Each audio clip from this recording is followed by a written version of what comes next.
घने जंगलों में एक हथिनी रहती थी। उसके पेट में एक बच्चा पल रहा था।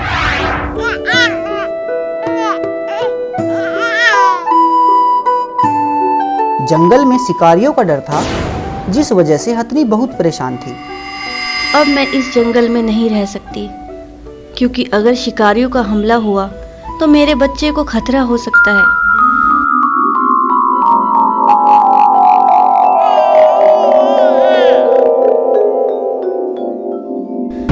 नहीं नहीं, मैं अपने बच्चे को कुछ नहीं होने दूंगी।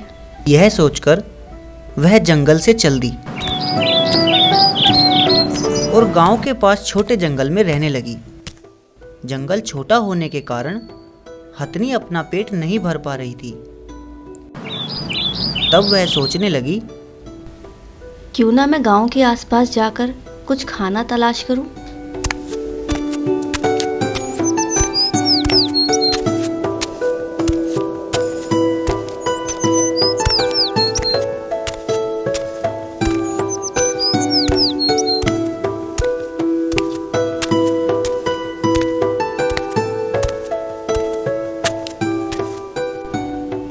उधर गांव वाले जंगली जानवरों के कारण परेशान थे।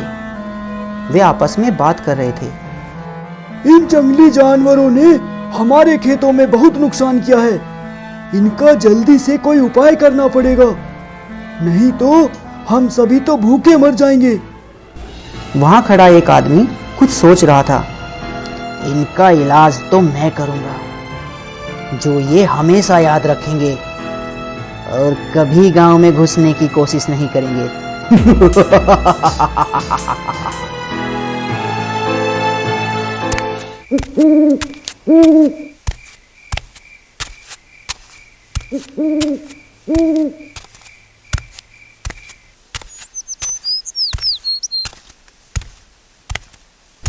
हथिनी गांव के पास जाकर खाना ढूंढती है। तभी उसे एक अनानास दिखाई देता है। हथिनी ने उस अनानास को उठा लिया और जैसे ही मुंह में रखकर चबाना चाहा, अचानक हथिनी के मुंह में विस्फोट हो गया। शायद किसी ने अनानास में पटाखे रखे थे। विस्फोट के कारण हथिनी का मुंह जल गया। वो बेचैन होकर इधर उधर दौड़ने लगी।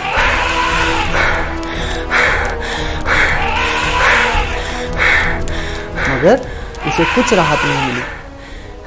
वह बहुत परेशान हो गई। चलते चलते वह नदी के किनारे पहुंची और पानी में चली गई, जहां उसे कुछ आराम मिला। वह जब भी बाहर निकलने की कोशिश करती तो उसके मुंह में जलन होने लगती, जिस कारण वो फिर से पानी में वापस चली जाती। इस वजह से वह कुछ खा भी नहीं पा रही थी, जिस कारण वह बहुत कमज़ोर हो गई। उसने भगवान से प्रार्थना की, हे भगवान, आपने इंसानों को क्यों बनाया था? क्या इसलिए कि वो हम जैसे बेजुबान जानवरों को मार सके? हमने उनका क्या बिगाड़ा था? माफ़ करना मेरे बच्चे। ऐसी दुनिया में मैं तुम्हें नहीं लाऊंगी जहाँ के इंसान ऐसे स्वार्थी हों, जिस संसार से प्रेम भाव खत्म हो गया हो। ऐसे संसार में आकर तुम क्या करोगे? यह सोचकर वह जल समाधि लेने को होती है। तभी वहां दो हाथी आ जाते हैं। वो हथिनी को बाहर लाना चाहते हैं, मगर हथिनी अब जीना नहीं चाहती थी।